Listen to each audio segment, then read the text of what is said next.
한 주간 잘 지내셨습니까? 네. 어제 이제 시간 맞춰서 오시는 분들이 이렇게 계시는가 하면은 빈자리가 이렇게 많이 보이는 게 조금 늦으시는 분들도 있는 것 같은데 이제 시간 됐으니까 우리 시작하도록 하겠습니다. 시작기도로 주님의 기도 함께 하겠습니다. 성부와 성자와 성령의 이름으로 하늘에 계신 우리 아버지의 이름이 거룩히 빛나시며 아버지의 나라가 오시며 아버지의 뜻이 하늘에서와 같이 땅에서도 이루어지소서. 오늘 저희에게 일용할 양식을 주시고 저희에게 잘못한 일을 저희가 용서하오니 저희 죄를 용서하시고 저희를 유혹에 빠지지 않게 하시고 악에서 구하소서. 아멘. 성부와 성자와 성령의 이름으로 아멘. 한 주간 잘 지내셨습니까? 네. 지난 시간에 우리는 이제 그 이스라엘이 지파 연합 체제에서 왕정으로 이제 변화해 가는 시기, 특히 사울 임금 첫 번째 임금이었던 사울이 어떻게 이제 왕정을 이제 시작을 했는지, 어떻게 그렇게 해서 사무엘하고 사울 그리고 이제 또 다윗이 이제 등극하게 되는 그런 과정들을 살펴보았습니다. 오늘은 이제 다윗 임금과 솔로몬 임금에서 이 이스라엘 왕국이 전성기를 구가하던 그 시대를 살펴보도록 할게요. 이 부조는 상타 마리아 마조레 바실리카에 있는 다윗 임금의 석상입니다. 이때 임금님인데 배 딱 이렇게 드러내고 식스팩 제대로 이렇게. 뭐 다윗이 보면 나중에 나오겠지만은 위대한 전사로서의 그런 모습들이 많이 표현이 되어 있지 않은가 그래 싶습니다. 네. 이제 우리 교재 74쪽 이제 통일왕국의 수립 다윗에 대해서 이제 시작을 해보도록 하죠. 유다 지파의 베들레헴 출신인 다윗은 이스라엘 역사상 가장 위대한 왕으로 간주됩니다. 네. 두 번째 임금이 이렇게 위대한 임금으로, 제일 위대한 임금으로 이렇게 하고, 뒤에 그 뒤를 이어 솔로몬도 제법 그 전성기를 구가했고, 그 뒤에 임금들은 뭐 이렇게 거기 중간에 위대한 사람들도 좀 나오긴 하지만은 다 그렇고 그랬다더라라는 거예요. 그래서 그 다윗 임금이 이스라엘 역사상 가장 위대한 왕으로 간주하고 있습니다. 그러니까 이스라엘 백성은 다윗 임금의 통치를 그들 역사의 최정점으로 보았던 거죠. 영웅이고 또 승리의 장군일 뿐 아니라 행정의 조직가, 시인, 음악가 뭐 이렇게 국가를 황금 시대로 끌어올리고 종교 사상에 큰 공헌을 이룩한 다윗 왕은 이후 왕들이 본받아야 할 모범이고 또 그들을 판단하는 그런 기준 잣대가 되었습니다. 그리고 그 무엇보다도 다윗 왕이 이스라엘 역사에서 지니는 가장 중요한 의미는 그들이 이제 고대하게 되는 메시아, 앞으로 올 메시아가 바로 다윗의 후손이다라는 것이죠. 예수님께서 예루살렘 입성하던 그 장면들, 우리 성지주일날 보면은 그 성지까지 들고 하는 외치는 소리가 뭐예요? 호산나 다윗의 후손이죠. 네. 그러니까 메시아, 오시게 될 메시아가 이제 다윗의 후손이다라는 다윗의 후손이라는 그 중요한 타이틀을 갖게 되는 겁니다. 그만큼 다윗 임금이 이스라엘 역사 안에서 큰 역할을 하고 있다라는 것이죠. 뭐 성경에 보면은 다윗은 30세의 왕위에 올라가가지고 이제 40년을 다스린 것으로 되어 있습니다. 통치 기간 가운데 7년은 유다 지파의 그 임금으로서 헤브론에서 이제 그게 됐었고, 이제 나중에 33년을 통일 이스라엘의 왕으로서 다스렸다라고 합니다. 이 40년이라는 세월이 정말 실제적인 기간인지 아니면은 성경에서 흔히 쓰이는 40이라는 의미를 강조하기 위해서 사용된 건지는 확실하진 않지만은 대략 이 정도의 기원전 1000년부터 961년 정도, 뭐 아니면 또 사료 그것들 대조해보는 사람들에 따라서는 기원전 1004년에서 965년으로 잡고 있습니다. 그리고 다윗 시대에서는 이제 이스라엘에 관한 많은 전승들이 기록되기 시작한 것으로 보입니다. 이제 주변 국가의 문헌에서도 이스라엘이라는 말이 자주 등장을 하고, 다윗이라는 이름도 등장을 하기 시작을 하죠. 그리고 이제 그 왕정이 제대로 좀 체계가 잡혀가는 상황이잖아요. 사울 임금 때와는 달리 다윗은 이제 그 주변에 이제 정리가 어느 정도 끝나는 그런 시기이기 때문에 문화적으로도 여러 가지 이런 그 뭐 역사를 기록을 하고 그렇게 할 수 있는 그런 여유가 생기는 그런 시대입니다. 그래서 그리고 또 다윗 자신 역시 시편의 저자로서 알려져 있습니다. 그럼 사울 임금 때의 다윗에 대해서 보도록 하죠. 사울 왕 통치 때의 다윗입니다. 구스타프 도레가 그 왜 되게 세밀한 그 판화 있잖아요. 성경 판화 많이 한 그 작가. 그래서 사울 임금이 이제 다윗을 창으로 찔러 죽이려고 한 이야기를 그려놓은 건데, 야, 저래가 피할 수도 없었을 것 같은데 되게 안 찔리고 살아남았는지 잘 너무 가까이서 대고 이렇게 하고 있는데, 아무튼 네. 어쨌든 성경에서 다윗이 어떻게 이제 사울 왕과의 출현에서 주목을 받았는가에 관해서는 세 가지 전라고 나옵니다. 첫 번째 전승은 뛰어난 전사로서의 다윗이에요. 찾아보다 보니까 다윗과 골리앗이라는 영화가 2015년에 나온 게 있던데, 여기는 다윗이 되게 상당히 그 원래 성경에서는 그냥 양치기잖아요. 양치기 꼬마애잖아요. 여기서는 이 영화는 보니까 되게 그 전사야 이제. 그래서 군사 훈련도 막 하고 지금 골리앗하고 이제 붙는데 지금 방패 들고 있거든요. 이게 이제 그 붙어서 막 칼로 막 이렇게 또 싸우다가 그 핀치에 몰렸을 때 결국 이제 자기가 늘 쓰던 그 슬링 있잖아요. 그 돌팔매로 이기더라. 그래도 뭐 성경에 그 얘기는 그대로 해야 되니까. 근데 되게 되게 멋있게 싸워요. 아무튼. 네. 어쨌든 이제 뛰어난 전사로서 다윗이죠. 다윗은 필리스티아 사람들하고의 전투에서 골리앗을 죽이고 영웅으로 떠오르면서 사울의 눈에 띕니다. 네, 그 전까지는 뭐 그냥 그 다윗이 거의 막내였잖아요. 그 되게 그 막내였나? 되게 그 많은 형들 밑에서 이제 동생으로 있던 어린 동생이었는데, 이제 형들은 다 이제 사울 임금에게 징집되어 나가가지고 전투에 이렇게 가가지고 이제 형들한테 뭐 좀 사식 좀 보내라면서 그 심부름으로 갔다가 이제 골리앗을 그 소리를 듣고 분개하여서 제가 나가겠습니다 해가지고 그게 진행이 되잖아요. 아무튼 그렇게 해서 전혀 이제 눈에 띌 일이 없었는데 골리앗을 이긴 그 죽이고 영웅으로 떠오르면서 사울의 눈에 띄고 또 앞으로 또 계속해서 여러 전투에서 승리를 거두는 장수가 됩니다. 근데 한편 다른 곳에서는 골리앗을 죽인 영웅은 엘하난이라는 사람으로 기록되어 있는 곳도 있어요. 그리고 뒤에 보면은 사실 엘하난은 다윗의 부하로서 이렇게 적혀 있는데, 이제 거기서 이제 필리스티아 사람 골리앗을 죽였다라고 사무엘 하권 21장 19절에는 그런 표현이 있습니다. 그래서 어쩌면 다윗과 골리앗 이야기는 다윗의 위대함을 강조하고자 하는 그런 걸로, 또 그리고 그의 승리가 하느님으로부터 온 것임을 강조하는 것으로 보는 그런 신학적인 의도를 갖고 편집된 것이 아닐까 하는 그런 그렇게 생각도 하기도 합니다. 왜냐면은 뭐 지금 그러니까 엘하난이 골리앗을 죽였다 그랬는데 모르는 일이에요. 근데 그 골리앗이 다윗이 죽였다는 거인 골리앗인지 또 골리앗이라는 이름을 갖고 있는 사람이 다른 또 있었든지 뭐 그거는 잘 모르는 이야기인데, 어쨌든 그 사무엘 그 하권 거기에는 골리앗을 엘하난이라는 사람이 죽였다라고 이렇게 기록이 되어 있습니다. 어쨌든 다윗 임금의 그 다윗이 그 양치기로서 이제 무장들을 뭐 자기가 뭐 사울 임금이 막 이제 갑옷도 주고 칼도 주고 그랬는데 너무 걸치럭거린다 하면서 그냥 가가지고 슬링샷으로 이제 그 끝내버리잖아요. 그 골리앗을 이렇게 이기게 되는데, 그런 면에서 정말 정말 약해 보이는, 그러지만은 하느님께서 함께 하신다라면은 능히 그 모든 것을 승리할 수 있다라는 것을 보여주는 그런 신학적인 의도를 가지고서 그 이야기가 들어있지 않은가라고 생각을 합니다. 두 번째 전승은 음악가로서의 다윗입니다.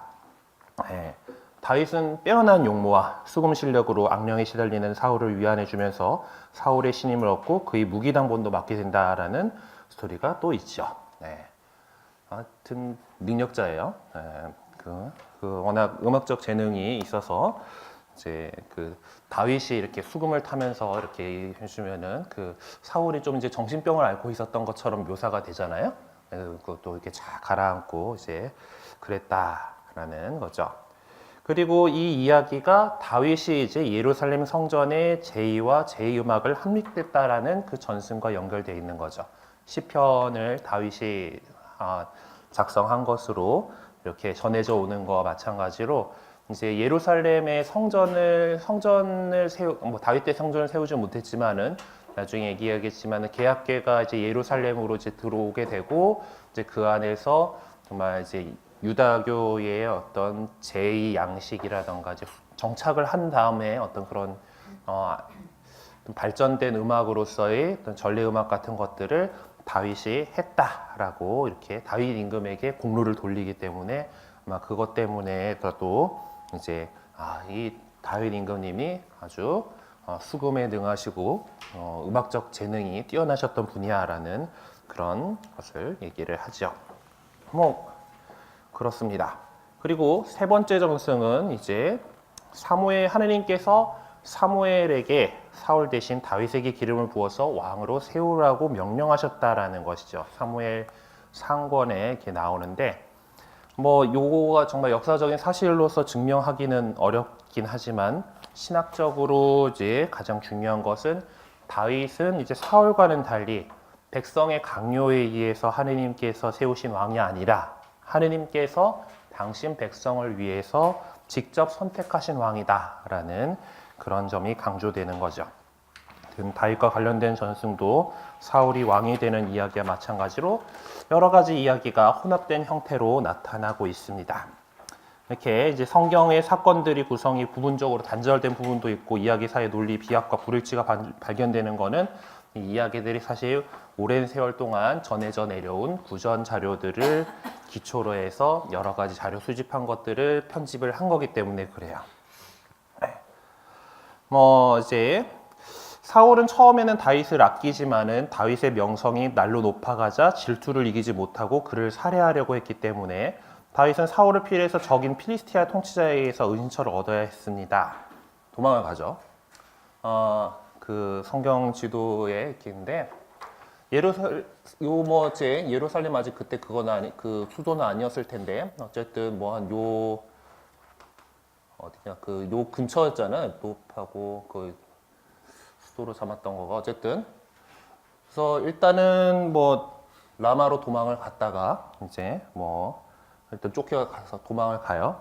그리고 필리스티아의 갓에 가가지고 그 동네 필리스티아 임금에게 빌붙죠. 그래서 막 죽일까 싶어가지고 미친 척도 하고 이렇게 고생들을 합니다.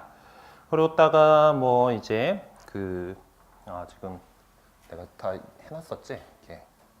그래서 도망을 갔다가 노베에서 이제 노비란 데서 거기 사제에게 자기가 예전에 죽였던 골리앗의 그 칼과 이제 이런 무장들이 거기에 봉헌이 되어 있었거든요. 거기서 이제 그 무기를 얻고 아이템을 아이템을 얻는 거죠. 골리앗의 칼을 입수하였습니다. 뾰로롱 하고 뜨고 이제 그리고 이제 그때 제사빵도 먹을 게 그거밖에 없었기 때문에 이렇게 얻어먹고 이렇게 갔습니다. 아무튼 그렇게 했고 가세게 이렇게 요 장면이에요. 그거 그린 건데 칼을 이제 다윗이 이제 그 골리앗의 칼을 받는 그렇게 되고 갓으로 가가지고 이제 그쪽에서 망명생활을 하려고 하다가 이제 거기 필리스티아 임금이다 보니까 이 미친 척하는 이놈이 다윗이긴 한데 그래도 그거잖아. 그 이제 왜 사울은 수천을 치셨고 다윗은 수만을 치셨다래 하는 그 다윗이 아니더냐 하면서 내쳐요. 그래서 여기서 하지 못하고 이제 아둘람으로 해서 크일라 이렇게 이쪽에 그 유다 광야의 그 곳곳에서 전전하며 다니다가 또 결국 이제 해서 필리스티아로 이렇게 가게 됩니다. 엔게디에서 이쪽에서 카르멜로 해가지고 많이도 다녔어요.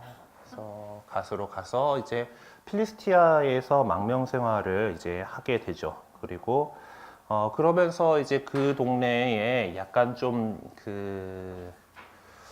뭐랄까 이게 그 요즘으로 치면은 조폭들이 하는 짓을 이렇게 하는 거예요. 이제 동거지 지역을 이제 그 보호를 해주고 이제 뭐 돈을 받는 거죠. 예, 그래서 그런 식 해서 성민들을 보호해주고 그들에게 강제로 거두어들인 것으로 유지되었던 것 같고요.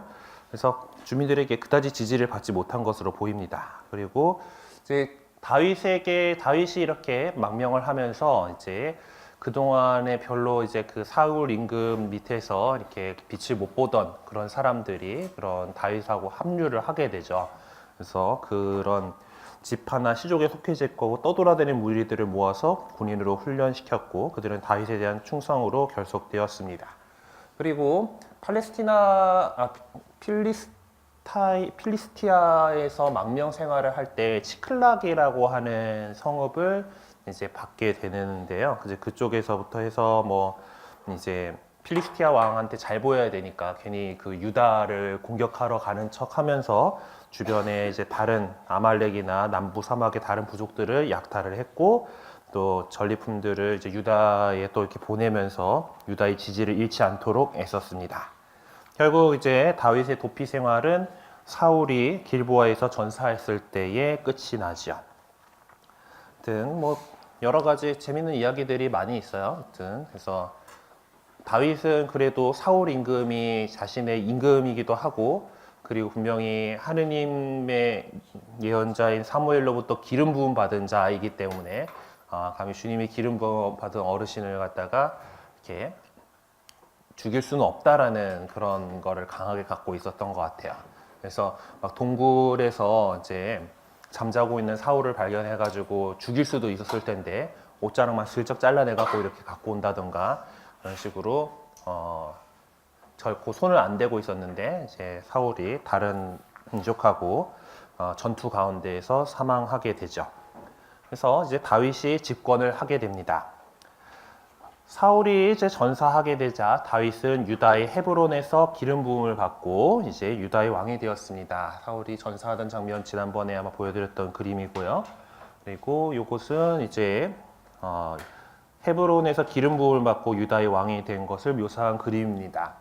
옆에 보면은 이제 왕관도 준비를 딱 해갖고 있죠. 기름 부음 받고 이제 그 원래 이야기한 예전의 이야기에서는 사무엘한테 기름 부음 받을 때는 몰래 가서 한 거잖아요. 이제 괜히 또 사울이 임금이 알면은 또 이제 난리 날 것 같으니까 이제 이사의 아들들에게 가가지고 이사이에게 가서 제사를 지내러 왔습니다. 함께 제사를 지냅시다 하면서 이렇게 아들들을 이렇게 한번 쭉 보고 그 가운데에서 다윗에게 기름을 부었는데 이제 공식적으로 이스라엘의 유다의 왕이 되기 위해 되는 기름 부음을 받게 되죠. 사무엘 하권 2장 1절에서 4절에 나옵니다. 요거는 신학적으로 다윗이 사실 사무엘에게 비밀리에 기름 부음을 받았다라는 사실을 상기시킵니다. 일단 유다 사람들에게 있어서 다윗을 왕으로 추대한 첫 번째 이유는 그가 전쟁에서 세운 공적 때문이었죠. 그러면 다윗도 사울과 마찬가지로 왕으로 옹립된 군사 영웅이었다라고 볼 수 있습니다. 그리고 다윗이 이스라엘 전체의 왕이 되는 데는 7년이라는 세월이 흘렀어요. 왜냐하면은 이제 요거는 이제 주석 성경 뒤에 있는 지도인데 처음에는 이제 유다 지파만이 이제 다윗을 따랐던 거죠. 헤브론에서 이제 아까 그 기름 부음 받고 유다의 왕이 되었다라고 했잖아요. 하지만 이렇게 사울이 죽었다라고 해서 사울이 아들 뭐 요나탄이나 좀 그런 아들들 중요한 아들들을 같이 전사하긴 했지만은 이브보셋이라는 또 나름 왕통을 갖고 있는 사람이 있었던 거죠. 그래서 그가 아직 이스라엘 지역을 장악을 하고 있었습니다. 그래서 그 사울의 아들인 이브보셋이 이제 내가 이거를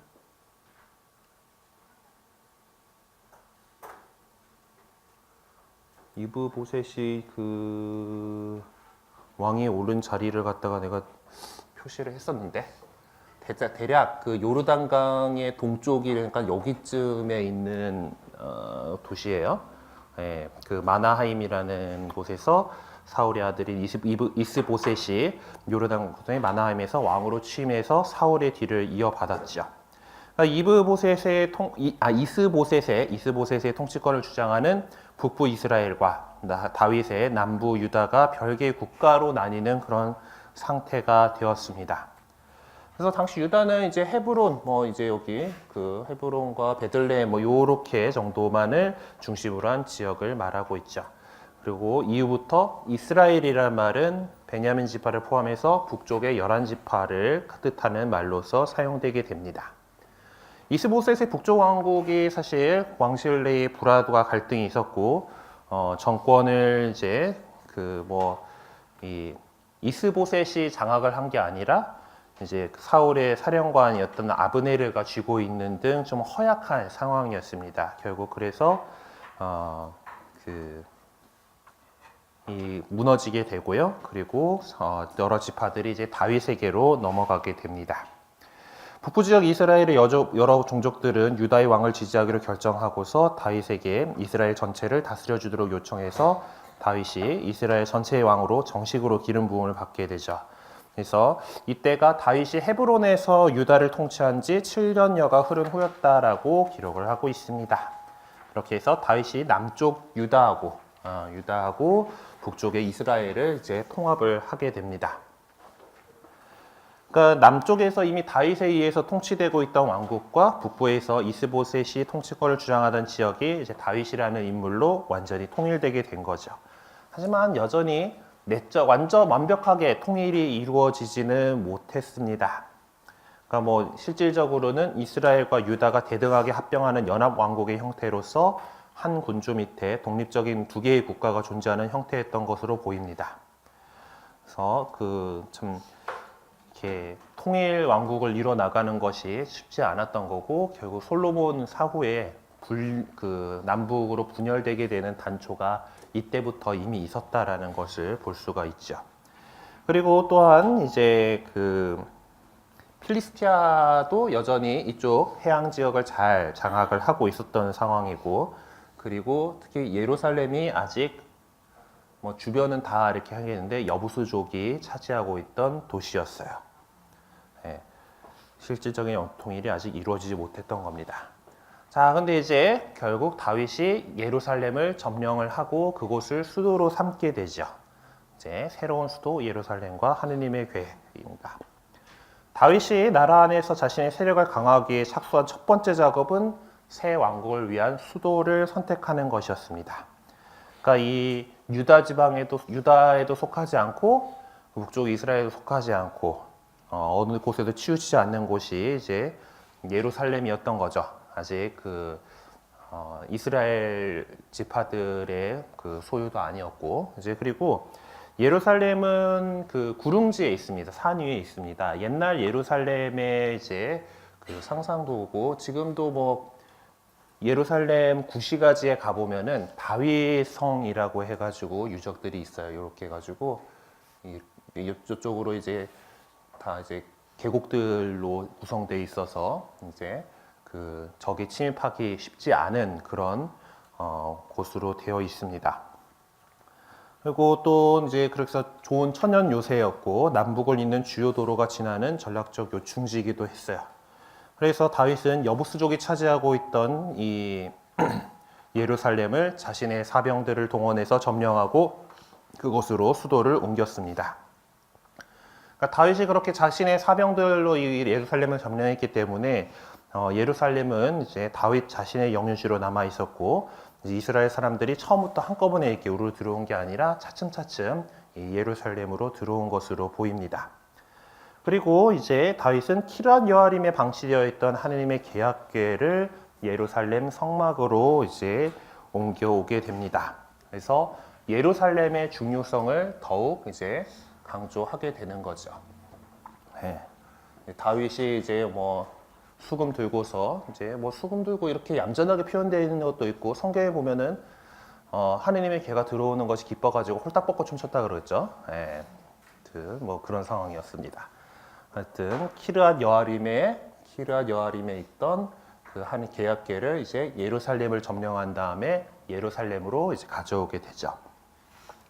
그 홀딱 벗고 춤춘 거에 이제 더 바이블 거기서도 이렇게 이런 식으로 묘사가 됩니다. 이렇게. 그래서 이렇게 그 이제 하느님의 계약계가 이렇게 예루살렘에 놓이게 되면서 예루살렘이 이제 실로를 대신해서 그 전까지는 실로에 중앙 성소가 있었다 그랬잖아요. 그래서 실로에 있다가 이제 막 이렇게 뺏겨서 이제 그 필리스티인들에 뺏겼다가 이제 해서 키르앗 여아림에서 한 20년여를 이제 있다가 예루살렘을 점령하고 예루살렘으로 이제 들어가게 된 거죠. 그렇게 해서 예루살렘의 중요성을 더욱 높이게 됩니다. 계약계는 이제 이스라엘에게 이집트 탈출과 시나이 산에서의 계약을 비롯해서 그들을 한데 묶어주는 야훼 신앙을 상기시켜 줄 뿐만 아니라 지파 연합의 오랜 상징이며 하느님 현존의 표징이었죠. 그래서 예루살렘이 이제 실로를 대신하는 새로운 성소의 역할을 이어가게 됩니다. 그러니까 예루살렘은 이제 그 전까지 이스라엘의 이렇게 차지가 아니었던 그런 곳인데 다윗이 그곳을 그 비이스라엘적인 도시에다가 이스라엘의 종교적 전승을 이식시키고 예루살렘의 종교적 우월성의 기초를 확립시키게 됩니다. 뭐 예전부터 그래서 유다교가 예루살렘에서 이제 성전이 이제 나중에 솔로몬이 첫 번째 성전을 세우고 이제 그렇게 하면서 확실하게 유다교의 중심지로 예루살렘이 자리 잡게 되는 것은 이제 다윗이 그렇게 수도를 정하고 이제 계약계를 모셔오게 된 것이기 때문이죠. 네. 그래서 이 새로이 창건된 국가가 이스라엘 옛 질서를 이어받는 정통적 계승자이며 과거의 성스러운 제도들을 보호하고 후원한다라는 것을 보여주고자 했습니다. 그래서 다윗은 통일 국가의 중심을 이제 그 전 지파 공동의 야훼 신앙과 율법에 두게 됩니다.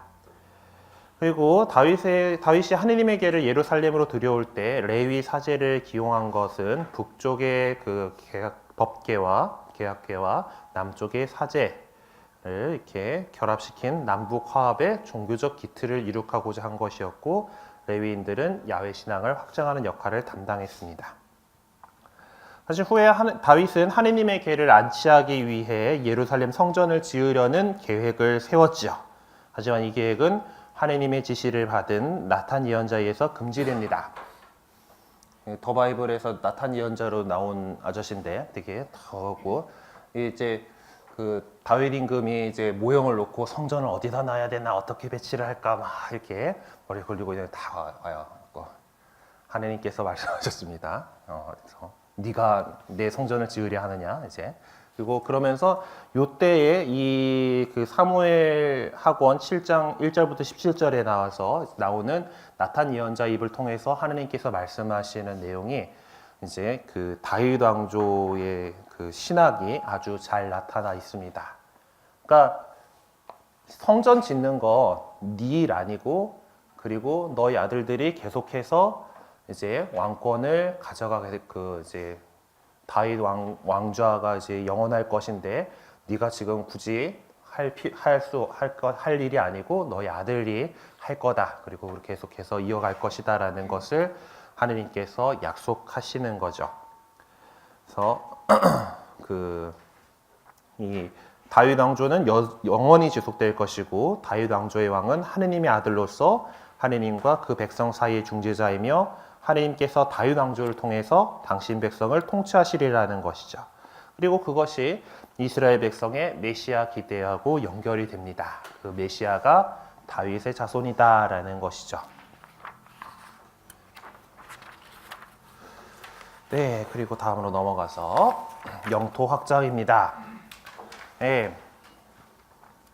다윗이 이제 통일 국가를 이제 수립을 하게 되는데 역시 강력한 경쟁자는 필리스티아죠. 필리스티아 사람들이 필리스티아 사람들은 자기들이 합법적인 이집트의 후계자로서 팔레스티나에 대한 권리가 있다라고 주장을 했고 자기들이 완전히 점령하였던 땅에 대한 종주권을 내세웠습니다. 그리고 필리스티아하고 한판 붙을 수밖에 없었던 것이죠. 성경을 보면 다윗은 필리스티아 사람들을 성공적으로 물리치고 그들을 무력화시킨 것으로 나타납니다. 그래서 그들은 이제 지중해 연안의 남쪽으로 이렇게 많이 밀리게 됩니다. 네, 필리스티아 사람들을 완전히 물리치기 위해서 치러야 했던 전투들이 얼마나 많았던가는 사실 짐작하기 어렵지 않습니다. 그리고 필리스티아인은 팔레스티나에서 어떤 정치적인 영향력을 행사하는 것을 포기하였고 필리스티아의 도시국가들은 다윗의 속국이 되었어요. 그리고 그러면 이 과정 안에서 필리스티아의 영향력 안에 놓여있던 일부 가나안 도시국가들도 자연스럽게 다윗이 통치하게 된 것으로 보입니다. 다윗이 필리스티아 사람들을 패배시키고 정복한 지역의 정확한 범위는 불확실하지만은 적어도 사울 임금 때처럼까지의 그렇게 계속해서 이스라엘을 위협하던 필리스티아의 그 위협은 끝이 난 거죠. 예루살렘 정령 후에 가나안의 다른 도시 국가들도 이제 다윗 왕국의 일부가 된 것으로 보입니다. 그래서 이 도시 국가들 가운데 일부에는 아마도 이스라엘 사람들이 정착해 살고 있긴 했지만 어떤 도시든 적어도 영속적으로 이스라엘의 지배를 받지는 않고 있었어요. 근데 뭐 이런 도시 국가들이 어떻게 넘어가게 됐는지는 알 수 없지만은 반항하던 가나안의 성읍 국가들이 다윗 왕국에 흡수되고 그 국민들은 그때부터는 이스라엘과 종족적으로 딱히 구별되지 않았었습니다. 그래서 지중해를 따라 북쪽으로 이스라엘 골짜기를 건너 요르단 계곡까지 가나안 땅이 이스라엘의 지배 안에 들어오게 됐습니다.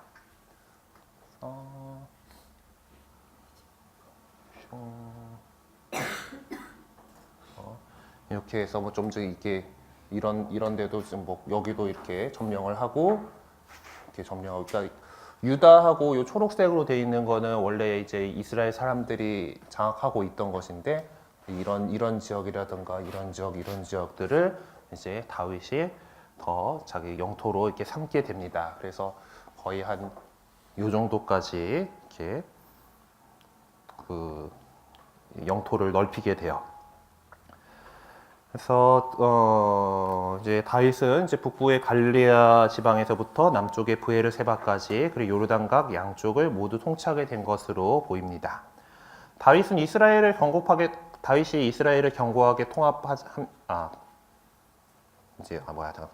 말이 왜 안 나오냐? 그냥 있는 대로 읽어야지. 다윗은 이스라엘이 견고하게 통합되자 이웃 나라들과의 전쟁에 눈을 돌릴 수가 있었습니다. 내부가 다 해결이 됐으니까 내부 문제가 해결됐으니까 이제 또 그 밖으로 이렇게 할 수가 있죠. 그리고 또 당시에 이집트나 아시리아 등 강대국들이 딱히 그때 또 나라 내부 사정으로 해서 팔레스티나에다가 영향력을 별로 미칠 수 없는 그런 상황이었습니다. 다윗이 의도적으로 정복을 하러 다녔는지 아니면은 어쩔 수 없이 전쟁을 하게 됐었는지는 뭐 잘 모르겠지만은 하여튼 전쟁을 하면은 이기려고 했죠. 지려고 전쟁하는 사람 없을 것 같은데 무슨 이런 표현을 썼지? 전쟁에서 승리한 결과로 이스라엘 영토는 계속 확장이 됩니다. 다윗은 사해 동쪽에 모압 지방 이렇게 모압 지방하고 그리고 에돔도 굴복시키고 모압, 에돔 이렇게 굴복시키고 이들을 공물을 바쳐야 되는 속국으로 만들었습니다. 이 두 나라를 정복함으로써 다윗은 사해 동부와 남부로부터 아카바만까지 아카바만이 여기예요, 요 밑에 까지 그 통치 영역을 넓히게 되었는데요. 이는 중요한 무역 수로가 되었죠. 그리고 북쪽에 있는 아람인들의 다마스쿠스에도 요새를 설치하였습니다. 저 위에는 이제 아람 사람들도 이제 그 다윗이 영향을 미친 지역으로서 표시되어 있는데 이쪽으로 이렇게 요새를 설치합니다. 그리고 다마스쿠스에서 아람의 통치권을 없애고 총독을 둠으로써 그것도 속국으로 만들었습니다. 암몬과 아람족의 맹주인 초바 역시 또 다윗의 수중에 들어갔고요. 하지만 지중해 연안 북부의 페니키아, 여기 분홍색으로 나와 있는 이 동네는 다윗이 점령하지는 못했습니다. 저쪽하고는 나중에 솔로몬 때도 나오겠지만은 이리저리 무역도 잘 하고 같이 잘 살았던 것 같아요. 그래서 다윗 제국이 이제 형성됐죠. 다윗 왕국의 본토는 한쪽 구석으로 밀려난 필리스티아를 제외하고 여기 좀 하고 나머지 이제 가나안의 거의 모든 지역을 포함하게 되었고요. 요르단강 동쪽에 모압 에돔과 암몬과 이제 북쪽으로는 다마스쿠스 북쪽 지역까지 이렇게 그리고 남쪽으로는 아카바만과 이집트 국경까지 이렇게 지배권을 미치게 되었습니다. 사실 그 시절에 어떤 국경이 지금처럼 쫙 제대로 그어져 있고 그러지는 않았어요. 하여튼 그럼에도 불구하고 그냥 그 다윗 임금의 영향력 안에 있는 그런 곳이다라고 이렇게 보면 됩니다. 어쨌든 당시 그 동네에서 다윗은 가장 강력한 통치자가 되게 되죠. 다윗이 이렇게 세력을 확장시킨 결과 이스라엘의 국가 성격은 그 자체가 옛 질서로부터 전면적으로 변화되지 않을 수 없었습니다. 이제 이스라엘은 카리스마적인 지도자에 의해 영도된 지파연합이 아니라 왕권의 지배 아래 조직된 복잡한 제국이 되죠. 새로 형성된 세력의 새 이스라엘의 중심은 다윗 임금이었습니다. 그가 모든 것을 이룩한 것이죠. 근데 성경에는 다윗 제국의 행정 기구나 제도, 시책 등에 대한 기록이 거의 없습니다. 내각 관료들에 대해서 두 가지 명단이 이제 사무엘 학원하고 이제 역대기 상권에 이렇게 있기는 있는데 그걸로 좀 짐작을 할 뿐인데요. 새로운 제국을 형성한 후에 조직적인 행정 체제를 마련하고 새로운 상비군을 편성해서 정권을 장악함으로써 강력한 중앙 집권을 확립하였을 것으로 보입니다. 그리고 왕정 체제는 이집트의 것을 모방한 것으로 생각되고요. 군사면에서 자체 군대를 양성했을 뿐만 아니라 또 외국에서 용병을 들어오기도 했습니다. 사무엘 학원에 그런 내용들이 좀 나와요. 그리고 재정은 주로 국민들의 세금 그리고 전리품이나 소국들의 정기적인 조세로 충족되었던 것 같습니다. 그리고 백성들을 건축 사업을 위한 부역에 동원하기도 했죠. 이스라엘이 다윗에 의해서 통일 국가를 이루긴 했지만은 내부에는 국가의 내정에 들어온 이스라엘인들과 가나안인들 사이에 긴장 관계, 그리고 유다 지파와 북부 이스라엘 지파들 사이에 긴장 관계가 있었습니다. 유다 지파와 북부 이스라엘 지파들은 나머지 지파들은 정치적으로 좀 분리되어 있었던 것으로 보이고 그것은 이후에 이스라엘 역사를 결정하는 데 깊이 작용하게 되죠. 그리고 다윗의 말년입니다.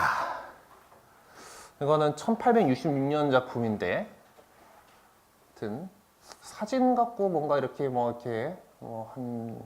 줄리아 마가트 카메론이라는 작가가 한 작품이라는데, 스터디 오브 킹 데이빗이라 해가지고 다윗 임금 공부하시는 생각하시는 다윗 임금 이렇게 스터디님은 어떻게 하든 그런 작품인데 어쨌든. 다윗 임금이라에 관련된 사진 나온 것 중에서 제일 늙어 보이는 장면이어서 이게 선택을 했습니다. 다윗은 말년에 왕위 계승을 둘러싼 문제 때문에 고통을 겪게 되죠. 아들 압살롬이 반란을 일으켜요. 그래서 다윗은 한때 예루살렘을 떠나 있어야 했을 정도였고, 그리고 아도니아도 쿠데타를 시도를 했었습니다. 이는 유다의 통일 체제에서 북부 이스라엘 분리시켰던 시도인 베냐민 사람 스바이 반란도 있었고요. 이건 진짜 전체 이스라엘 통일 체제의 취약성을 단적으로 보여준 사건이었습니다. 이러한 그 와중에 다윗은 친위대의 보호를 받는 가운데 솔로몬을 기혼 센터에서 사제 차독에 의해 기름 부음 받게 함으로써 솔로몬이 이스라엘의 새 왕으로 추대됩니다. 그리고 이후에 다윗은 솔로몬의 즉위를 여러 지파에 정식으로 알리게 되죠. 그리고 죽음이 가까우자 다윗은 성전 건축을 포함하여 그 밖의 일들을 솔로몬에게 인계하고서 죽은 뒤에 예루살렘에 안장되었다고 전해집니다. 그래서 다윗이 이렇게 통일왕국을 이루기 위해서 많이 애쓰고 이렇게 노력하긴 했는데 여러 가지 한계점들이 분명히 있었고 그것들이 나중에 좀 세대가 지난 솔로몬 임금이 죽은 다음에 그렇게 분열로 나타나게 되죠. 그거는 다음 시간에 이렇게 보게 될 거예요. 자, 일단 다윗 임금 이야기를 마쳤으니까 우리 쉬는 시간을 갖고 10분 뒤에 모일까요? 네, 10분 뒤에 모이도록 하겠습니다.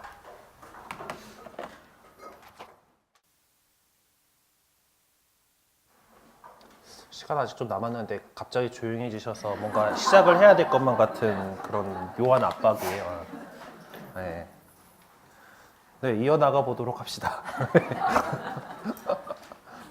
네, 한 1분 남았는데. 네. 그래 이제 솔로몬 임금에 대해서 이야기를 해봅시다. 네. 다윗의 아들이고 그의 왕국의 후계자인 솔로몬은 성경 전승에 있어서는 유프라테스 강에서부터 이집트 국경에 이르는 광활한 제국을 다스린 극히 지혜롭고 부귀영화를 누렸고 강력한 군주로서 이스라엘의 황금 시대를 구가한 제왕으로 묘사됩니다. 아무튼 이스라엘의 최전성기를 이룬 구가한 임금으로 이렇게 보고 있죠. 네. 이건 어느 성당 건지 모르겠지만 인터넷에서 솔로몬 찾다 보니까 나온 유리화인데 솔로몬 임금이 성전을 지었기 때문에 보통 이제 성인들 뭐 성화 이런 것들 그릴 때 보면은 그 관련된 뭔가를 들고 있는 경우가 많잖아요. 그래서 이 성전을 다 이렇게 들고 있는 임금님 모습으로 왕호를 딱 들고 있는 임금님 모습으로 돼 있어 솔로몬이구나 하면은 됩니다. 하여튼 그 생애의 대부분을 전쟁으로 보낸 선왕 다윗과는 달리 솔로몬은 외교, 경제, 문화, 종교로 나라의 번영을 도모한 왕이었습니다. 하지만 뭐 성경을 자세히 살펴보면 실책과 약점도 많았던 것으로 드러납니다. 그의 통치 기간은 기원전 961년부터 922년까지 정도로 알려져 있는데 뭐 정확한 것은 아니죠. 지파연합 체제에서 사울의 왕정으로 넘어오면서부터 시작돼서 다윗 시대에 점차적으로 진행되던 이스라엘의 내적 변혁은 이제 솔로몬 시대에서 실질적으로 마무리돼서 이제 옛 질서, 그러니까 지파연합의 그런 옛 질서는 거의 남아있지 않게 되었습니다. 솔로몬 시대를 보여준 자료로는 솔로몬 왕의 실록이 있다고 하는데 어쨌든 이것도 나름 왕실에서 열심히 적은 거기 때문에 역사적으로 어느 정도 믿을만 하다고 봐요. 하지만은 옛날 그 아주 엄밀한 역사적인 그런 기술 방법에 의해서 써지질 않아가지고 연대적인 순서를 정확하게 지키지 않았던 것으로 보입니다. 솔로몬 시대의 정치를 보도록 합시다. 솔로몬 하면은 되게 지혜로운 임금으로 해서 우리에게 잘 알려져 있는 일화는 웬 두 아줌마가 와가지고 죽은 아이 하나 놓고 이게 네 안지 내 안지 이게 얘기를 했던 그죠 솔로몬 왕의 판결이라는 되게 그래서 뭐 지금도 뭐 되게 명쾌한 판결을 낼 때 솔로몬 임금을 이제 거명을 하는 그 중요한 이유였는데, 아무튼 뭐 책의 내용과는 별로 관계 없습니다만은 그 정치는 이 사람들 사이의 일을 해결하는 거니까 한번 그림 넣어봤습니다. 궁중의 숱한 음모와 내분 끝에 겨우 왕위에 오른 솔로몬은 다윗이 죽자 이복 형제 아도니아, 사제 에브아타르, 요압 장군 등 반대 세력을 제거함으로써 왕권을 굳히는 조치를 취했습니다. 아도니아는 지파들로부터 지지를 받은 인물인 반면 솔로몬은 다윗의 친위대와 예루살렘 출신들의 지지를 받았습니다. 그러니까 그 아도니아가 오히려 전체 이제 다른 구체제의 각 지파들의 어떤 지지를 전통적인 구세력들의 지지를 받았고, 솔로몬은 새롭게 부상하는 신흥 세력들이 지지하던 그런 임금이었는데, 이제 솔로몬이 왕권을 장악하게 됨으로써 이제 새 세력들이 새롭게 부상한 신세력이 그 권력을 차지하게 되는 것을 보죠. 솔로몬은 선왕 다윗으로부터 이어하는 정치 조직을 재정비하였습니다. 특별히 옛 지파의 영토 경계를 없애고 새 왕국을 12지방으로 나누어서 각 지역에는 왕에 대하여 책임을 지는 지방장관을 두었습니다. 그래서 이제 열왕기 4장 7절에 보면은 이제 솔로몬은 또 온 이스라엘의 12지방관을 두어 임금과 왕실의 양식을 되도록 하였다라고 하면서 이제 여러 가지 그것들을 토대로 이제 그 성서학자들이 이렇게 나눠놓지 않았을까 하고 이렇게 구성해가지고 지도로 만든 건데요. 이게 또 보면은 끝에 보면 유다 땅을 맡은 지방관은 따로 있었다. 그래서 유다는 따로 있고 나머지는 구역들이 이렇게 있었던 거예요. 그러니까 저 때부터 이미 이제 유다는 특별시고 이제 뭐 나머지는 지방 뭐 이런 느낌이 있다 보니까 여러 가지 반발이 생길 만한 그런 일이었죠. 어쨌든 이렇게 해서 지방 장관을 두고 이제 12지방으로 이렇게 이렇게 해서 강력한 중앙 집권적 행정 체제를 구축을 하게 됩니다. 그리고 이렇게 국토의 행정적인 개편을 한 것은 이제 지파 조직의 실질적인 종말을 의미하는 것이었어요. 그리고 솔로몬의 행정 체제를 알 수 있는 자료로는 솔로몬의 강요 명단이 열왕기 4장 1절에서 6절에 나오고 있고요. 그리고 왕의 식품을 공급하는 12관리의 명단, 즉 12지방관들 얘기죠. 그리고 또 뭐 강제 노역과 관련된 사건들이 이렇게 나와 있습니다. 대외적으로 솔로몬은 이제 다윗 임금이 이미 영토 확장은 거짓 맞춰놨기 때문에 본인이 어떻게 영토를 확장하기 위해서 전쟁을 할 필요가 거의 없었습니다. 성경에는 솔로몬이 팁사에서 가자까지 유프라테스강 서쪽 전 지역을 다스렸다고, 유프라테스강 서쪽에 있는 여기를 다 다스렸다라고 기록을 하고 있어요. 열왕기 상권의 5장 4절에 이렇게 있는데 이는 아무래도 과장된 것으로 보이고요. 역사적인 자료를 볼 수 없습니다. 그래서 이 성경에 있는 지도에도 보면은 다윗과 솔로몬 왕국이 경계선 해가지고 이렇게 해놨는데 이게 뭐 유프라테스강 서쪽까지 뭐 있다고 하니까 이게 했는데 점점점점 해놨죠. 색깔도 안 칠해놓고. 그래서 아마 직할은 요 정도 하고 여기는 약간 영향력에 있는 뭐 조공받는 뭐 속국들로 뭐 이렇게 든 뭐 이런 정도의 그런 느낌으로 되어 있었을 것 같습니다. 어쨌든 다윗 왕으로부터 물려받은 영토가 솔로몬 때에 확장되었다라는 자료는 찾아볼 수가 없습니다. 그러니까 솔로몬은 그냥 다윗 임금에게로부터 물려받은 그 영토를 그대로 유지를 하는 거였죠. 다만 뒤에 나옵니다만은 경제나 무역 등을 통해서 주변 나라들에게 영향력을 많이 미치기는 했어요. 그래서 이제 솔로몬의 과제는 현재의 체제를 유지하는 일이었습니다. 그래서 그는 이스라엘 중심 땅을 둘러싼 전략적 주요 도시들을 강화하는 방어 조치들을 취하고 이제 전체 지파의 통일을 강화하려고 했습니다. 그리고 전략적인 도시들의 요새 또는 성체들을 축성하거나 확장하고 병거대를 배치하는 방위 계획을 세우고 병거에 필요한 병마와 마곡간을 배치하였습니다. 그래서 뭐 상부 갈릴레 하초르 이즈라엘 평야로 들어간 전략상의 요지 무기토, 뭐 예루살렘 서쪽을 지키는 게제르, 남서쪽에 필리스티아를 경계하는 바알랏, 베토른 등의 병거대의 주둔지가 이렇게 있었죠. 즉 고고학적인 발견에 따르면 이런 도시들은 포각을 가진 성벽으로 둘러싸여 있고 뭐 세 겹의 바깥 막루를 가진 문을 통해서 들어갈 수 있게 나름 잘 준비된 요새로 이렇게 만들어졌던 것 같습니다. 또 뭐 이런 도시들에서 히브리어로 기록된 가장 오래된 농사 원력, 뭐 수로 이런 것들이 발견되기도 했대요. 경제와 외교가 이제 솔로몬 시대의 참 중요한 부분이죠.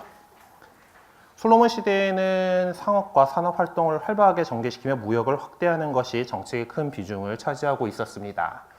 이 그림은 이제 되게 솔로몬 시대의 유명한 일화가 이제 스바의 여왕이 이렇게 방문을 한 일이죠. 이제 그곳을 이제 그린 그림이고 1890년대에 누군가 뭐 에드워드 존 포인터라는 양반이 그린 그림인데요. 아무튼 화려했던 것으로 이렇게 묘사를 하고 있습니다. 이제 무역을 확장을 하고 이제 영토의 경계를 딱 아까 관료 제도를 딱 확립을 했다 그랬잖아요. 이제 지방관 이렇게 두고 이제 그랬던 것은 세금을 좀 더 효율적으로 걷고 노동력의 징집도 쉽게 하기 위한 경제적인 목적이 또 있었죠. 원래 다 인구 조사하고 경계 정하고 이제 관료들 임명하고 하는 거는 세금 잘 거들라고 하는 거예요. 세금을 명확하게 잘 거들라고 하는 거죠. 그리고 솔로몬은 팔레스티나의 가나안족을 물론 이스라엘인들도 강제 노역에 동원했던 것 같습니다. 성전 짓고 왕궁 짓고 하려면은 많이 인력이 필요했겠죠. 그리고 이제 솔로몬의 수입원은 농경과 목축 분야보다 어떤 지정학적 위치로 인해서 거두어들일 수 있는 관세와 통행세가 중심이 되어 있었습니다.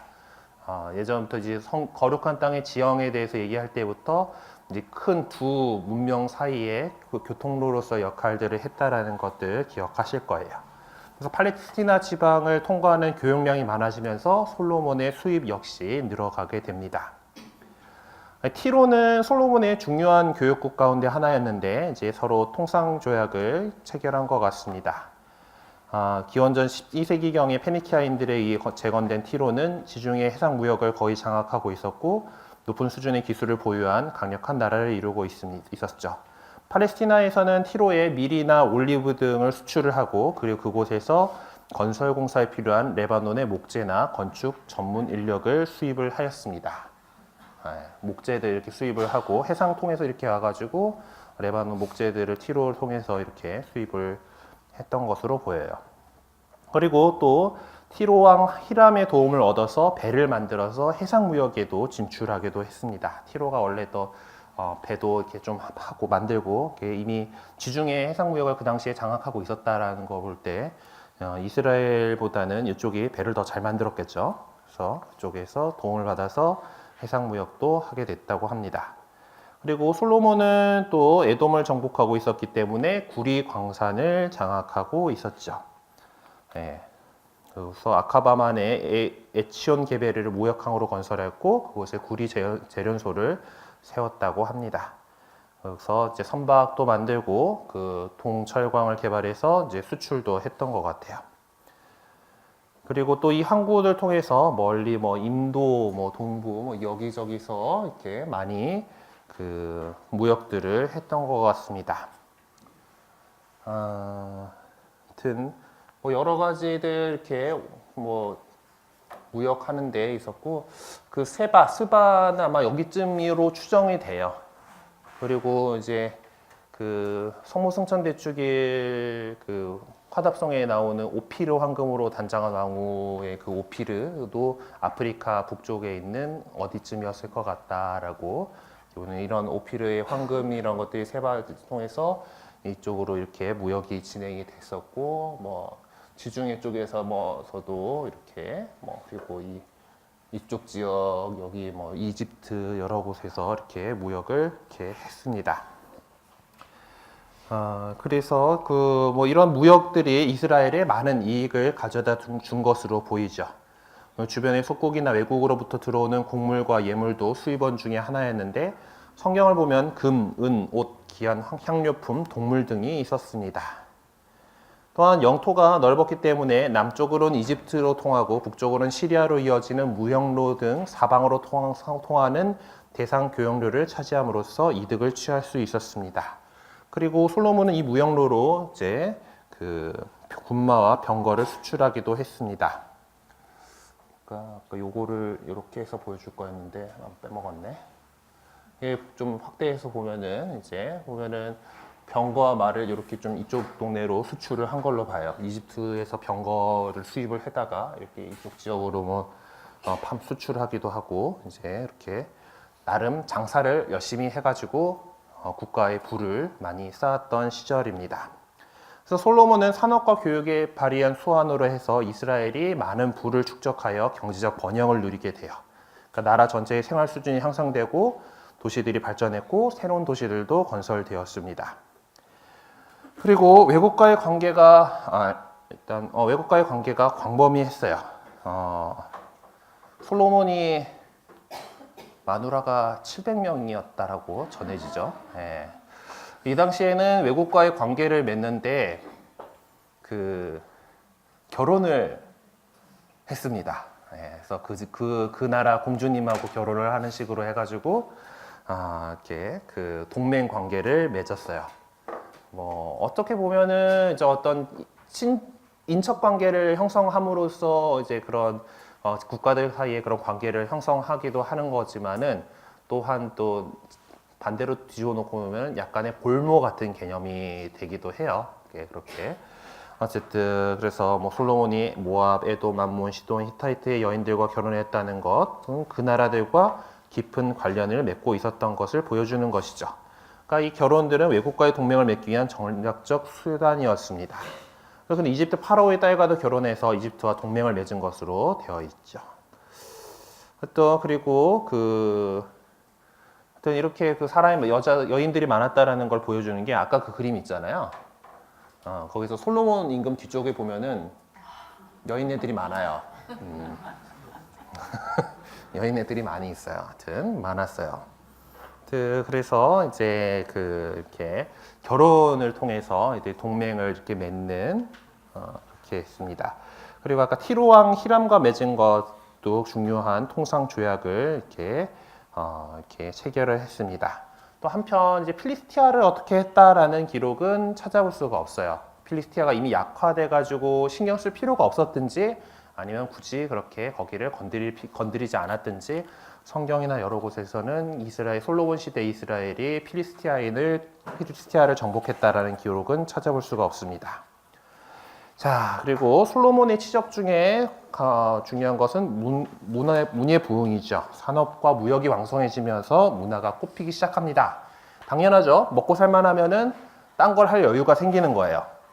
그 문화가 발전하는 건 당연하게도 잉여력이 있어야 돼요. 예. 그 먹고 살기에 급급하면은 문화생활 같은 거 즐길 수 없잖아요. 예. 먹고 살만하니까 문화생활을 즐길 수 있는 거고 학문도 발전하는 거고 문화도 발전을 하는 겁니다. 첫 번째는 성전 건축입니다. 다윗 임금이 하려다가 하느님께서 네가 하지 말고 네 아들이 하게 도라고 해서 하게 되는 성전 건축입니다. 뭐 이제 그 성경에 기록되어 있는 걸 바탕으로 이제 이런 모습이 아니었을까라고 솔로몬의 첫 번째 성전의 뭐 모습을 상상도로 그려놓은 거예요. 제단이 이렇게 있고 청동으로 막 이제 그 바다 모형이라고 해도 물바다 수반이 이렇게 있었고 이 안쪽에 이제 계약계가 모셔져 있는 성소인데 안에는 황금으로 치장을 했었고 뭐 이런 것들을 반영해서 상상도를 그린 겁니다. 이 성전 건축은 솔로몬 즉위 4년에 착수해서 7년 정도가 걸렸다라고 기록되고요. 이것이 솔로몬의 가장 큰 업적으로 꼽힙니다.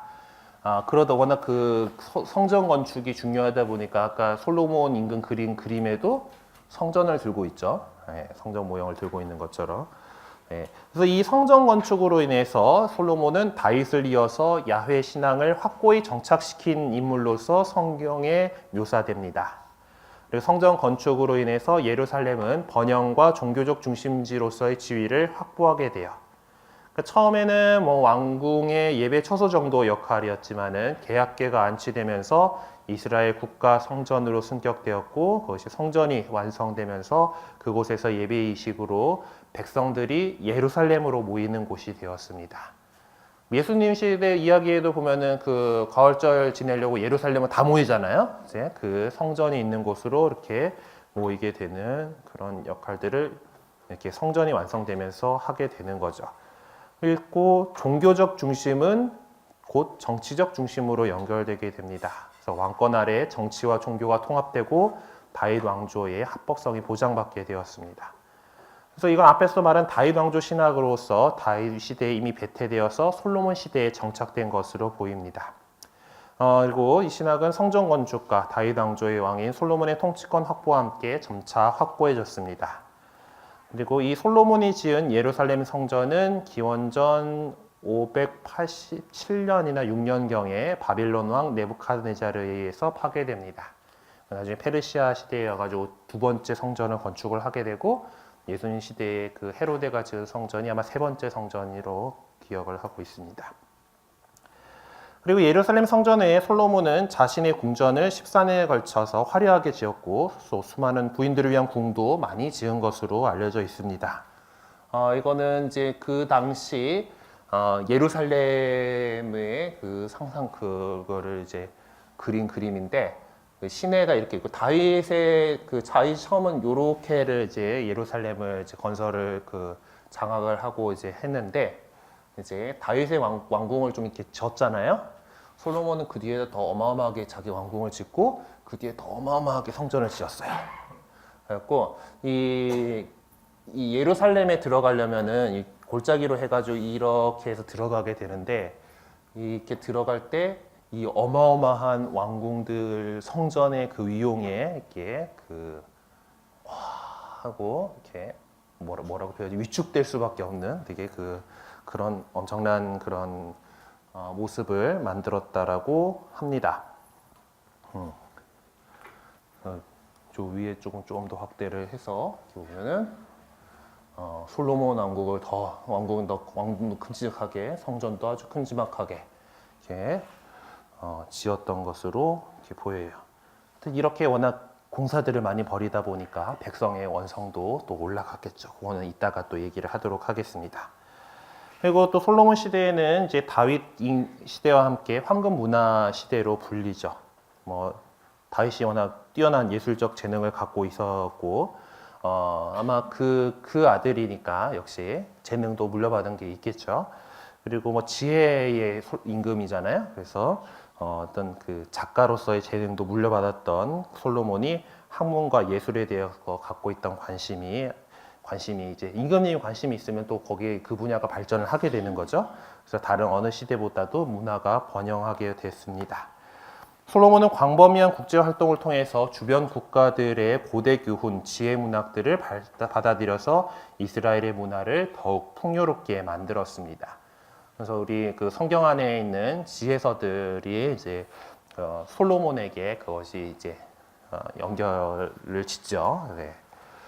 이 시기에 역사서가 기록돼서 다윗과 솔로몬에 대한 역사가 기록되었는데, 이는 외교 서신을 다루고 공식 기록 문서들을 보관하며 통상적인 행정을 처리하던 궁중 서기관들에 의해서 쓰인 것으로 보입니다. 족장들이나 이집트 탈출, 가나안 정복 등 이스라엘의 기원에 관한 전승들은 이미 환관 시대의 그 기본 양식을 갖추었지만, 그 전승들을 토대로 형성된 야훼계 문헌 등 성경의 전승 기록 자료들이 본격적으로 형성된 것은 이 솔로몬 시대 때부터로 보입니다. 좀 이렇게 행정도 자리 잡히고 하니까 기록을 제대로 해야겠다라는 그런 욕구가 생기겠죠. 그래서 구전으로 전해지던 것들이 점점 이렇게 그 자료로서 축적이 되기 시작하던 시절로 보입니다. 솔로몬은 이스라엘 역사 속에 흩어져 있던 다양한 전승들을 모아서 하나의 역사를 백성에게 제공해 주려고 하였습니다. 또 시와 음악도 성행하여서 그 솔로몬의 선왕 다윗은 훗날 성전에서 사용하게 될 것을 예상하고 예배에 쓸 음악을 관해서 노래 부르는 사람, 비파, 수금, 자바라 등 악기에 대해서 구체적인 지시를 남겼고 70여 편의 시를 짓기도 하였습니다. 이를 바탕으로 해서 새로운 성전 제의를 여러모로 풍부하게 만들었던 솔로몬 역시 시를 썼고 예배 중의 음악에 대해서 관심을 많이 갖고 있었고 식물학, 동물학까지 연구하였던 것으로 보입니다. 야, 되게 관심 분야가 많았네요.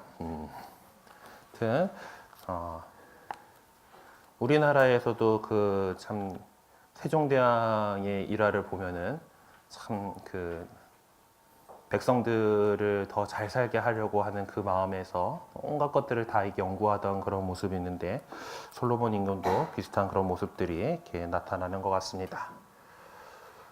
그리고 지혜문학과 시문학, 극문학도 배출이 되었고요. 구약 성경에서 잠언과 코엘렛이 대표적인 지혜문학인데, 솔로몬이 코엘렛 전체와 잠언의 대부분을 쓴 것으로 알려져 있습니다. 그리고 극문학 소품으로 분류되는 아가서의 저자로도 알려져 있어요. 아가서 읽어보셨나요? 네. 연애 편지잖아요, 완전. 저희 분당 중고등부 애들이 지금 올해 하고 있는 게 성경 전체를 통독하고 있거든요. 사실은 여러 가지 우여곡절이 있는데, 교사회가 작년에 무너지면서 이제 애들 가르칠 그게 없으니까 주인 신부님이 너네가 그러면은 그 성경을 매일매일 그냥 통독을 해. 1년 동안 통독을 해가지고 다 통독을 하면은 겨울에 나가사키 성지순례를 데려갈게. 이렇게 해가지고 성경 통독을 하고 있는데, 하여튼 아가서를 읽고 나더니 애들이 반응이 막 오글거리면서 하여튼 오글거려서 혼났다면서 막 그러더라고요. 네. 하여튼 지들도 나중에 연애하면 또 그런 거 쓸 거면서. 네. 그리고 예루살렘에 학교가 세워지고 고위관리 양성을 위한 교육이 그리고 이집트 문화에 대한 교육, 외국어 교육 등도 활발하게 이루어진 것으로 보입니다. 그래서 그만큼 문화가 많이 크고 향유했던 그런 시기를 보냈던 거죠. 하지만은 그렇게 빛이 있으면 어둠도 있는 법이죠. 왕국이 쇠퇴하게 됩니다. 사실 강력했던 솔로몬의 왕국이 점차 쇠퇴하기 시작한 원인들은 몇 가지로 꼽을 수가 있습니다. 일단 일을 많이 벌렸죠. 일을 많이 벌리면은 돈이 많이 들고 노동력이 많이 듭니다. 그 당시에 노동력을 갖다가 뭐 정당한 삭슬 주고 뭐 이렇게라기보다는 백성들이나 뭐 이제 주변 나라 사람들, 포로들을 갖다가 착취하는 형태였다라는 게 문제죠. 그래서 성전 짓고 왕궁 짓고 뭐 아까도 보니까 무슨 요새도 지어야 되고 뭐 많았잖아요. 그러니까 워낙 그렇게 해서 강제 노역에 지친 백성들의 반발이 이제 성경 안에도 이렇게 나옵니다. 그리고 솔로몬이 또 아무래도 어떤 무역으로 인해 가지고 많은 이익을 얻고 그러다 보니까 화려하게 살았겠죠. 왕궁도 의리의리하게 지어놨고 또 그 안에서 되게 사치스러운 생활을 했습니다. 그런 것들을 유지를 하기 위해서 세금도 많이 걷었을 거고 그런 것들이 역시 또 원망을 높이는 데 일조를 했을 겁니다. 그리고 돈이 있으면은 거기에 꼬여드는 그런 나쁜 사람들이 있죠. 그래서 정치적으로 부패, 라든가 수입원은 한정돼 있는데 국방비, 건축비, 행정비 등 지출을 과도해가지고 국가 재정이 흔들린 것. 그리고 되게 중요한 것은 700명이나 되는 마누라들을 거느리다 보니까 그것도 외국인들이잖아요. 했는데 이스라엘은 기본적으로 야훼 신앙으로 유의식 신앙을 고수하고 있는 나라입니다만은 그런 어떤 동맹을 맺기 위한 수단으로서 이웃 나라의 공주님을 아내로 맞아들였다고 한다라면은 너 개종해라고 강요하기가 쉽지가 않지요. 네, 그래서 그들이 자기네 이제 선생들을 그냥 갖고 오고 또 이제 자기 고향에서 살아오던 대로 뭐 이제 제사도 지내고 그리고 거기다가 솔로몬 임금도 같이 와가지고 함께 하세요 하고 이렇게 막 꼬셔가지고 이제 말년에 이렇게 이교 제의를 하는데 솔로몬 임금이 같이 가가지고 이렇게 하는 그런 이야기들이 나옵니다. 그래서 이방 여인들이 들어온 이방 우상들 그리고 이교도의 사고방식과 관습을 무분별하게 받아들이게 돼서 이스라엘 신앙을 오염시키는 과오를 저지르게 돼요. 그래서 사실 뭐 다른 경제적인 그런 것들이라던가 정책에서 어떤 그런 과도한 이제 뭐 강제 노역이라던가 이제 경제적으로 좀 국가 재정이 흔들릴 정도로 이제 그렇게 무리한 사업들을 많이 벌렸던 그런 것들은 성경에서 별로 강조되지는 않습니다. 성경에서 강조되는 건 기본적으로 신앙을 바탕으로 하는 그런 문서다 보니까 이제 솔로몬 임금이 이제 이교 신앙에 빠져들어간 그것들 하느님의 뜻에 따라서 걷지 않고 다른 데 눈 돌리고 그런 이교 제사에 이렇게 함께 했던 그런 것들이 이제 하느님 눈밖에 나게 되는 그런 일로서 어떤 기록이 되어 있죠.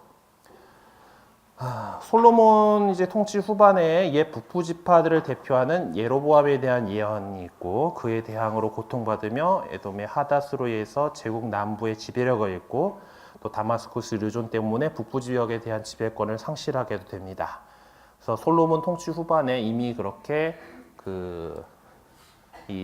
워낙 또 왕국이 커져 버렸으니까 이거를 전체를 다 관리한다라는 게 쉽지 않은 일이긴 하죠. 하지만 그것들이 벌써 솔로몬 시대 후반부에서 그런 사건들이 생기면서 왕국이 분열된 전조를 이렇게 보여주게 됩니다. 네, 그래서 오늘 이야기해야 될 내용들을 쭉 했고 참고 자료가 있어요. 참고 자료는 제가 화면을 준비를 못했는데 같이 좀 살펴보도록 합시다. 이 모세오경의 기초 문헌들 해가지고 이제 성서학자들이 열심히 문헌 연구를 해보니까 모세오경은 한 4가지 문헌들이 이렇게 편집되어 있는 것으로 보인다라는 사출천설이라고 불리는 그것이 여기 정리되어 있어요. 물론 현대 성서학계에서는 이 사출천설이 그것만이 아니다라는 걸로 이제 이게 전체다라고 이게 전부다라고 얘기하지 않습니다. 더 많은 문헌들이 있었고 또 세부적으로 다른 부분들이 있기 때문에 오늘날의 성서학계에서는 좀 옛날 이론이긴 한데요. 일반적으로 우리 교우분들에게 성경 공부를 할 때 사춘절선 정도면은 설명하기가 좀 쉽고 알아듣기가 쉬워서 여전히 그 일반적인 성경 공부하는 데는 유효한 가설로서 이렇게 소개를 하고 있어요. 그래서 오늘날 전문 성서학계에서는 사출선설이 그렇게 지지를 받고 있지는 않지만은 알아두면은 괜찮을 것 같은 그런 얘기니까 한번 보도록 합시다. 모세오경의 기초 문헌들은 이제 야훼계 문헌과 이제 엘로힘계 문헌, 신명기계 문헌, 사제계 문헌 이렇게 4가지로 이렇게 나누게 됩니다. 또 그렇게 분류를 해요. 그러니까 그 안에 세부적으로 파고 들어가면 또 그 안에서도 또 다르다라는 것이 지금 현대 성서학계의 관점이긴 하지만은 4가지 이렇게 구분을 할 수가 있습니다. 그래서 야훼계 문헌은 이제 하느님을 야훼라고 부르는 그런 부분들입니다. 그런 특징을 갖고 있고요. 이때는 이건 아마 솔로몬 시대 유다 지방에서 형성된 것으로 보입니다. 그리고 왕권, 특히 다윗 왕조의 정당성을 강조하는 얘기가 이 형식 문헌 양식으로 보이는 이쪽에서 많이 발견됩니다. 그래서 이스라엘의 절대 주권은 궁극적으로 야훼 하느님께 속한다는 관점에서 서술을 하고 있어요. 그래서 이제 형성 시기는 기원전 950년경 정도로 보고 있고, 이제 문헌에 나오는 하느님의 이름이 주로 야훼라고 기록되는 게 특징입니다. 그리고 엘로힘계 문헌은 이제 엘로이스트라고 하는 거는 이쪽은 좀 북이스라엘 그쪽 왕조에서 이제 형성된 것으로 보이고, 하느님을 엘로힘 이렇게 불러요. 네, 주로 이렇게. 그리고 나름 북이스라엘 왕조의 정당성을 입증하려고 하는 그런 노력들이 보입니다. 그리고 야훼스트는 이제 하느님과 인간을 좀 친근한 분으로 묘사하는 그런 성향이 있는데, 엘로힘계는 하느님을 인간과 멀리 떨어진 초월자로 묘사를 하고 있고요. 하느님의 초월성과 인간의 죄의식을 좀 깊이 있게 다루는 그런 성향을 갖고 있습니다. 그리고 하느님과의 계약을 강조하고 모세를 가장 위대한 예언자로 부각시키고 있어요. 그리고 세 번째는 신명기계 문헌이라고 해서, 신명기가 주로 이제 이 문헌들로 이렇게 이루어진 것으로 보이고, 이제 그것들이 다른 문헌에도 이렇게 들어가는데, 이제 이것은 북왕국에서 당시 위협받고 있는 야훼 신앙의 순수성을 보존하기 위한 목적으로 작성된 것으로 보입니다. 그래서 기원전 750년경 정도에 형성된 것으로 보이는데요. 이제 일단 몇몇 구절을 제외하고 신명기 전체를 구성하고 있기 때문에 신명기계라는 이름을 이제 갖게 됐고요. 하느님의 절대성과 유일성, 그리고 이스라엘이 선택된 민족임을 강조하는 그런 특징을 갖고 있습니다. 그리고 예루살렘 성전과 사제들의 권위를 강조하죠. 그리고 마지막으로 이렇게 사제계 문헌, 그래서 프리스트 코덱스라고 하는데, 이거는 이제 바빌론 유배 이후에 예언자들을 통해서 새 계약 아래서 왕국 재건을 희망할 때 이스라엘 백성이 흔들리는 신앙을 바로잡기 위해서 저술된 것으로 보입니다. 그래서 연도는 아마 제일 늦게 기원전 587년 6년경 바빌론 유배 시기 중에 시작이 돼가지고 유배 후에 최종적으로 형성되는 것으로 봅니다. 그래서 이 특징은 예루살렘 사제들의 가르침과 전례가 주 내용을 이루어요. 그래서 사실 모세오경의 이야기들은 기본적으로 광야에서의 이야기이기 때문에 정착된 어떤 성전에서 이루어지는 제의라기보다는 이동하는 성전에서 제의여야 할 것 같은데, 보면은 뭐 바치라는 거라든가 이런 것들 내용들 보면 제이들 그 자세하게 써놓은 거 보면은 성전에서 한 것 같단 말이에요. 그런 것들이 이제 후대에 이 사제계가 이렇게 새로 성전을 재건하고 이제 그걸 다잡는 과정에서 그 당시의 전례들을 많이 기록한 것으로 이렇게 보고 있습니다. 그래서 그 이 문헌 사제계 문헌의 특징은 구원의 보편성과 하나님 말씀의 중요성, 그리고 율법, 족보, 그리고 신앙을 강조하는 그런 모습을 보이고 있죠. 그리고 이제 모세오경이 편집하는데 고리가 되는 게 이 사제계 문헌입니다. 왜냐하면 모세오경이 지금의 형태로 쫙 편집돼서 자리 잡는 것은 사실 바빌론 유배 이후에 형성되는 것이기 때문에 그래요. 그래서 사제계 문헌이 이 전체 그 모세오경 편집의 고리가 되는 역할을 하고 있습니다. 그래서 이제 모세오경의 기초 문헌들도 한번 이렇게 살펴봤고요.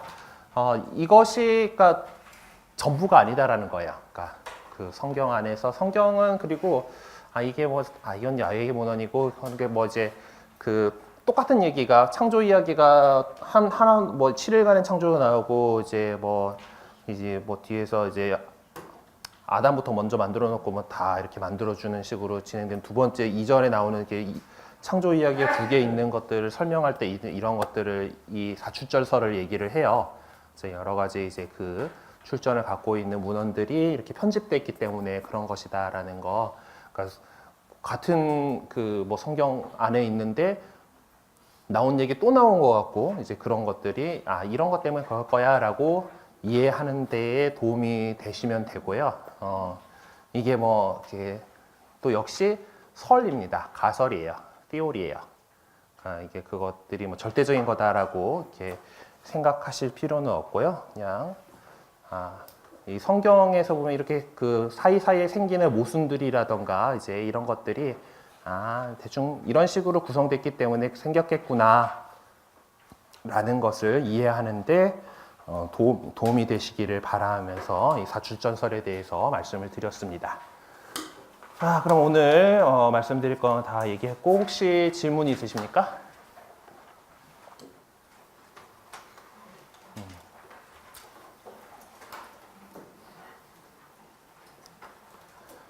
그래요. 그러면은 이제 왕국의 정성기를 마련했고 이렇게 솔로몬 임금이 안타깝게도 하느님 눈밖에 나게 되는 그런 행동을 해서 이제 왕국이 나중에 갈라지게 되고 그리고 그 뒤를 이은 사람들도 여전히 하느님의 뜻대로 살지 못해가지고 이리저리 또 그 예언자들로부터 질책을 받고 이제 그렇게 하다가 결국 위의 나라 먼저 멸망하고 유다도 나중에 멸망하는 그런 이야기를 이제 다음 시간에 이렇게 이야기를 해나가게 되겠습니다.